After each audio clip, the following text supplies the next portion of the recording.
Islam katanya bintang Emon ya, anak baru di anak baru di Islam kan. Oleh karena itu, depan saya sekarang ini luar biasa banget. Gua kedatangan Habib Djafar. Wih, Habib Djafar.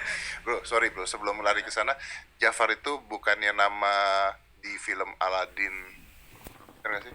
Iya, nama di film Aladdin dan itu terusnya Yang jahat ya? yang jahat ya. Jadi di satu sisi nama adalah doa, Heeh. tapi dalam konteks ini gue mau bilang apalah arti sebuah nama. Wih.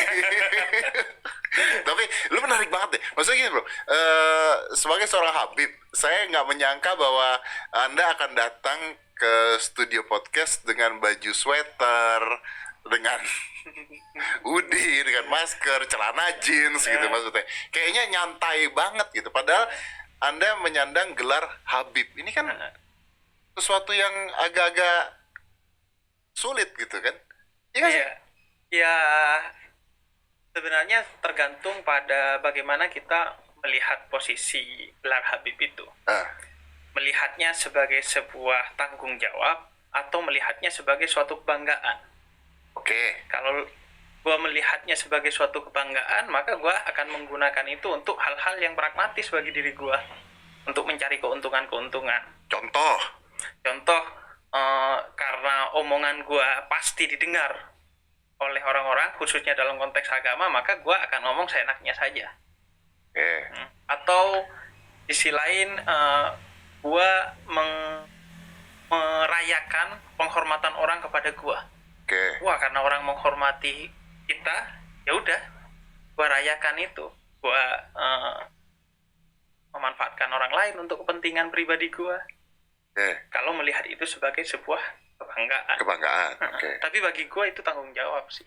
Tapi kenapa lu tidak memilih untuk maksudnya menggunakan pakaian yang lebih muslim gitu? Kenapa pakainya celana jeans? Kan celana jeans katanya ke barat-baratan, ya kan? Gue mau bilang gini, pertama bahwa gue gak ngerti sih apa yang dimaksud pakaian muslim.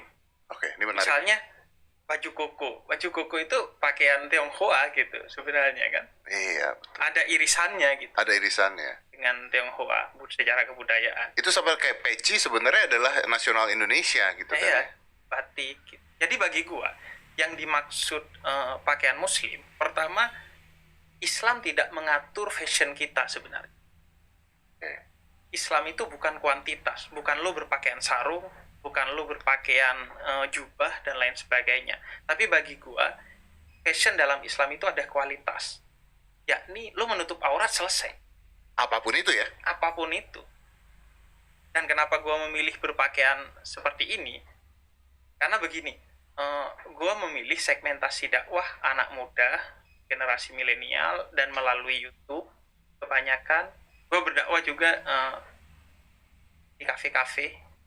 Jarang gue di masjid gitu, di majelis taklim. Kenapa lu dakwanya di kafe-kafe gitu? Kan waktu itu gua deket dengan Gus Miftah. Iya. Itu sempet banget kan beliau itu disikat sama orang-orang. Wah, ini kok malah di klub malam Iya. katanya. Ini Anda Habib loh. Iya, jadi gini, bagi gue segmen itu yang sering gak kegarap. Kita udah overload ustadz di masjid kayaknya deh. Overload ya. Overload jumlah ustadz di masjid tuh. Sampai 1 tahun seorang ustadz bisa hanya mendapatkan 1 atau 2 kali jatah ceramah sholat Jumat misalnya. Karena terlalu banyak. Sedangkan apa benar ceruk terbanyak orang itu di sana? Orang-orang yang ke masjid berapa sih jumlahnya? Kemudian orang-orang yang ke masjid rata-rata orang-orang yang sudah baik Islam dan imannya mungkin. Ya, ini menarik. Ini sama seperti kalau kita mau ngebersihin tempat yang kotor, bukan tempat yang bersih kita bersihin lagi gitu kan. Betul. Larinya kan. Ya. Jadi di zaman Nabi itu ketika Nabi hijrah itu ada 2 peran. Yang sering populer itu peran sebagai Sayyidina Abu Bakar, yaitu menemani Nabi bersama orang-orang yang hijrah. Artinya gue asosiasikan orang yang sudah baik Islam dan imannya bersama Nabi. Tapi ada peran lain, yaitu peran sebagai Sayyidina Ali bin Abi Thalib. Dia gak ikut Nabi berhijrah, tapi tetap di Mekah. Samsung Galaxy S20 Ultra. Get it now. Dan kemudian menemani orang-orang yang belum berhijrah. Nah, gue ngambil peran sebagai Sayyidina Ali bin Abi Thalib. Menemani orang-orang yang belum berhijrah, yang belum baik Islamnya, yang belum baik imannya, untuk kemudian mengerti Islam. Dan perkara kemudian mereka berislam dengan Atau baik tidak. atau enggak, itu bukan urusan gue bagi gue. Itu bukan Tugas urusan gua lo. adalah menyampaikan. Oke, jadi maksudnya ketika seseorang akhirnya berubah atau tidak, itu dirinya sendiri, udah pilihan dirinya sendiri gitu ya. Pilihan dirinya sendiri, dan itu memang kedaulatan yang diberikan Tuhan kepada setiap orang. Ya. Yang kalau lo merasa, oh gue harus memberi hidayah kepada orang lain, bagi gue itu berbahaya sekali. Karena memberi hidayah itu hanya Tuhan yang punya haknya, Bukan manusia. manusia. Oke. Nah, tapi kan seandainya misalnya ada orang yang mendengarkan dan sebagainya, tapi dia tidak berubah, atau misalnya dia tidak merubah keyakinan dan sebagainya, Habib pun tidak bermasalah artinya sama sekali. Tidak bermasalah bagi gue. Dan Yang tetap berteman. tetap berteman. Hmm. Jadi karena gini, kita diajarkan dalam Islam untuk tidak hanya berteman dengan sesama muslim, untuk tidak hanya berteman dengan sesama orang-orang baik. Kita dibuka pertemanan itu dengan siapa saja. Bagaimana Nabi itu kalaupun tidak berteman dengan orang lain, bukan karena Nabi yang mutus pertemanannya, tapi musuhnya yang tidak mau menemui Nabi. Kalau Nabi welcome saja, masjidnya selalu terbuka. Indah dong itu. Ya, bagi gue tuh. Jadi makanya gue selalu bilang, kayaknya kalau hidayah tidak sampai pada beberapa orang, atau kalau sebagian orang non muslim menganggap Islam itu tidak indah, coba koreksi. Jangan-jangan bukan karena mereka yang salah, tapi karena memang lisan kita yang salah gitu. Bukan mata mereka yang salah memandang, tapi lisan dan kelakuan kita yang memang salah gitu, tidak merepresentasikan Islam. Itu yang sering gue bilang. Gue suka sekali kata-katanya Muhammad Abduh, salah seorang tokoh pembaharu Islam. Gue melihat Islam di Paris, tapi gak gue lihat muslim di sana. Oh. Gue melihat muslim di Mesir, tapi gue gak ngelihat Islam di sana. Yang lebih mending adalah melihat muslim tapi tidak melihat Islam berarti, atau gimana?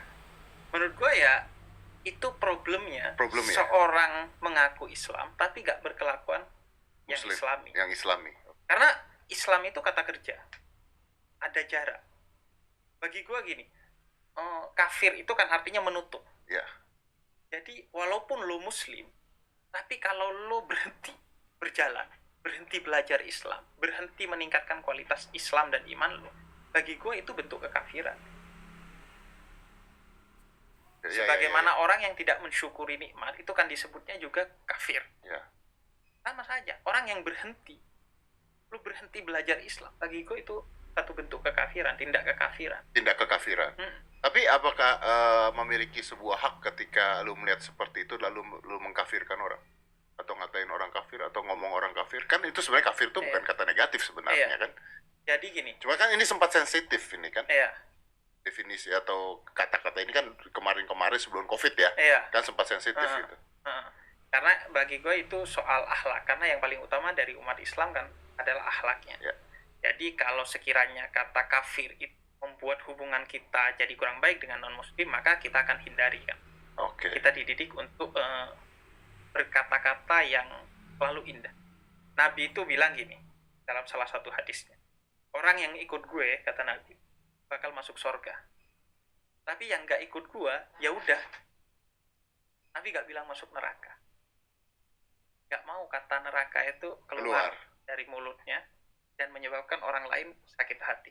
Padahal nyatanya ya yang gak ikut gue masuk neraka kan. Logisnya begitu. Logikanya. Tapi Nabi gak mengatakan itu agar gak menyakiti hati orang lain dan gak mau lisannya itu keluar kata-kata yang tidak indah bagi orang lain. Jadi itu. Kemudian bagi gue tidak ada orang yang bisa memastikan bahwa orang lain kafir. Tidak ada yang bisa memastikan bahwa orang lain kafir. Iya, pada nyatanya. Kecap sedap kemasan baru. Dengan kedelai pilihan, kental dan gurihnya meresap. Rasanya Walaupun dia non-muslim? Dia non muslim, dia dihukumi kafir secara akidah. Tapi kan kita nggak tahu sampai akhir hidupnya. Kemudian atau di sisi lain orang munafik, kita nggak tahu hatinya. Kita tahu kelakuannya jelek, tapi kita nggak tahu apa motifnya, apa tujuannya, apa yang ada dalam hatinya. Banyak hal yang kita nggak tahu. Sehingga yang tahu kemunafikan, kafiran, seorang masuk surga atau neraka itu pada akhirnya hanya Tuhan. Artinya apakah bisa seorang non-muslim tapi dia tidak kafir gitu? Seorang non-muslim tidak kafir, nggak secara akidah. Secara Seorang akidah, non-muslim pasti pasti kafir. Oke. Tapi kita tidak tahu. Tidak tahu akhir hidup dia. Oke. Sehingga kita nggak bisa judge apapun kepada dia. Dan bagi gua, selama orang non-muslim tidak menutup hati dan pikirannya kepada kebenaran-kebenaran baru yang mungkin dia temukan ke depannya, bagi gua gak ada masalah. Bagi lu nggak ada masalah? Bagi gua gak ada masalah. Karena yang bermasalah itu kalau sudah menutup pikiran dan hatinya. Oke, gua berhenti di sini. Ini agama yang menurut gua sudah paling benar, yang lain salah, gua gak mau belajar agama lain, itu bagi gua bermasalah. Yang muslim saja harus terus belajar, apalagi yang non-muslim. Sebenarnya harus belajar. Apakah seorang muslim juga boleh melihat agama lain dan belajar hal-hal baik atau positif dari agama lain? Bukan hanya hal-hal positif, semua bagian dari agama lain harus dipelajari. Yang positif untuk kita ambil, karena Nabi katakan, ambillah pelajaran dari mana. Ya, belajar sampai negeri Cina dan sebagainya. Nah, Nabi katakan, hikmah itu harta karunia umat Islam. Ambil dimanapun kamu menemui, walaupun dari mulutnya seorang munafik.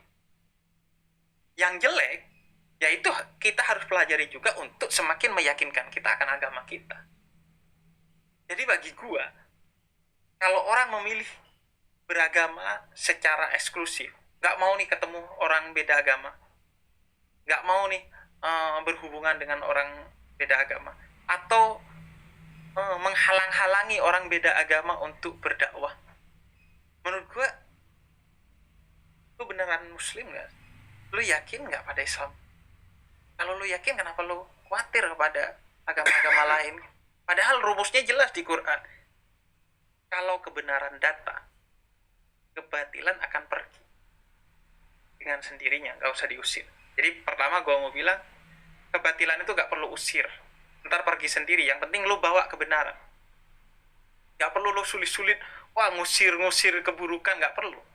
Rumusnya dalam Al-Quran, lo bawa aja kebaikan, kebenaran, udah dengan sendirinya dia. Tapi kan ada orang-orang yang beropini bahwa kita harus membela agama kita, gitu kan?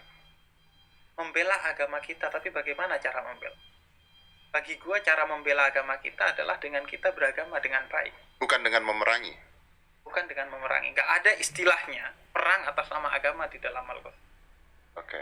Bahkan perang pun itu hanya bagi ketika kita benar-benar diserang secara fisik. Dan itu pun harus dengan cinta. Itu pun harus dengan cinta. Dengan cinta. Sehingga Sayyidina Ali bin Abi Thalib itu pernah mau memenggal musuh. Tapi kemudian beliau mengurungkan. Karena kenapa? Karena si musuh ini ngeludahi dia. Kalau kita makin mantap. Makin mantap, udah marah. Terus setelah itu kemudian sahabatnya nanya, kenapa tadi lu berhenti ketika diludahi? Kata Sayyidina Ali, kalau gue menghajar dia ketika dia meludahi, berarti yang menghajar adalah nafsu, bukan iman gue.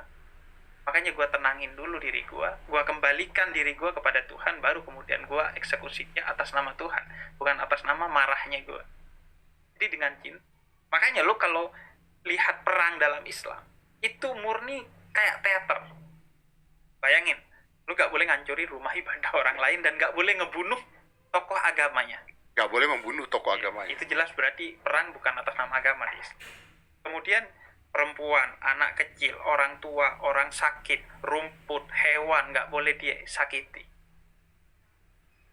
Dan itu pun baru boleh ketika mereka melakukan kekerasan fisik ke kita gitu maksudnya. Kekerasan fisik kepada kita. Bareng My Telkomsel, terus jalankan kebaikan.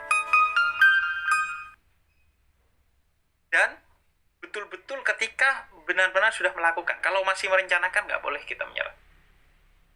Itu hukumnya.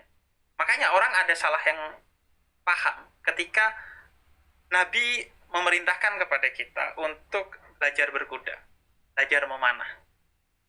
Itu apa sih maksudnya Nabi memerintahkan itu? Apa Nabi menggembar-gemborkan kita harus jagoan? Enggak. Memanah dan berkuda itu simbol jagoan memang. Tapi Nabi perintahkan itu agar kita disegani oleh musuh, sehingga musuh gak berani macam-macam dengan kita.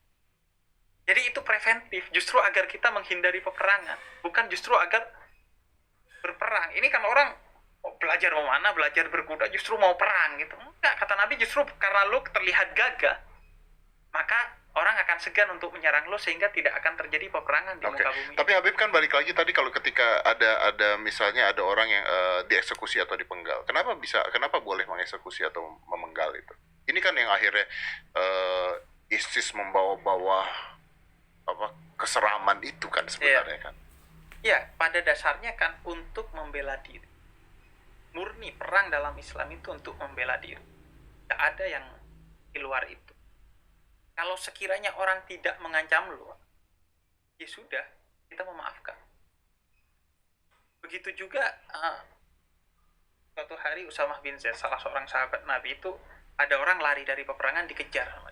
Padahal di Islam kalau lari di peperangan ya udah dibiarin aja. Begitu orang minta maaf harus dimaafkan. Ini dia kejar, kemudian sampai satu titik orang itu ke pojok udah. Kemudian mau disabet oleh pedangnya Usamah bin Zaid, dia bersyahadat. Tapi tetap saja disabet. Sampai kepada Nabi kabar ini. Kata Nabi, kamu membunuhnya setelah dia bersyahadat. Iya, karena gue yakin dia bohong. Kamu membunuhnya ketika dia bersyahadat. Ya karena dia sudah ke pojok Nabi. Andai gak ke pojok dia tetap lari kok, gak syahadat. Kamu membunuhnya setelah dia bersyahadat, kata Nabi. Ya karena syahadatnya cuma di lisan, gak di hatinya. Kamu tahu isi hati orang itu? Orang tahu, kata Nabi. Jadi selama dia gak menyakiti lo, Padahal tanpa dia bersyahadat saja, kalau dia udah lari harusnya sudah.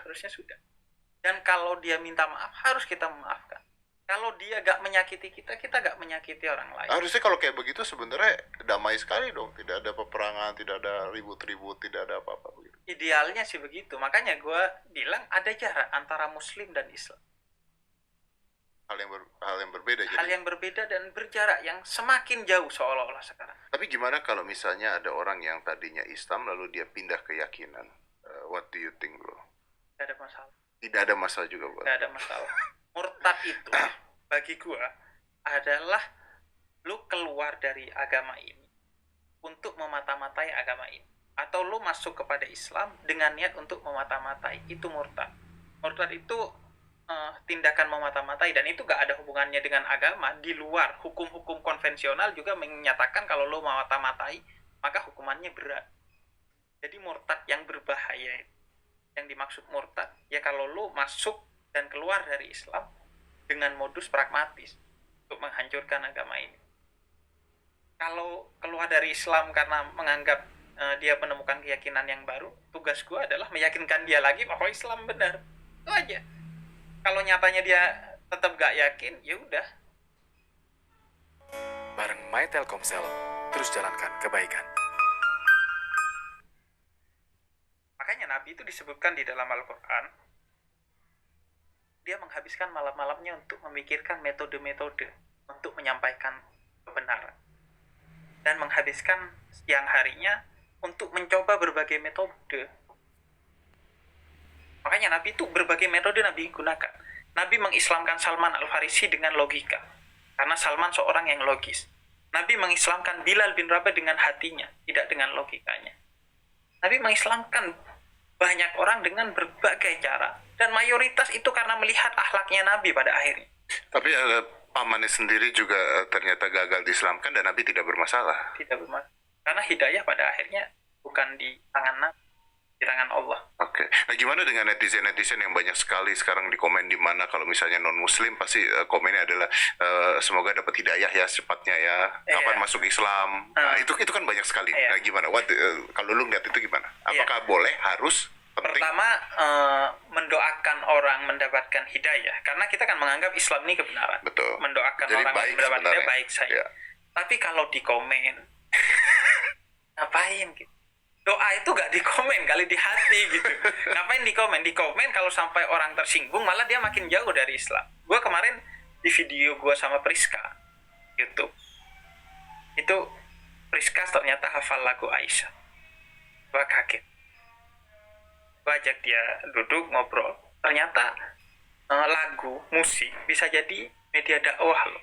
Itu gue ingin membuktikan bahwa musik gak haram. Tunggu dulu nih, ini banyak sekali orang yang mengatakan musik itu haram loh. Ya bagi gue itu salah satu bukti musik gak haram. Dan musik yang haram gue pernah bilang adalah suara sendok dan garpumu ketika makan sedangkan tetanggamu kelaparan.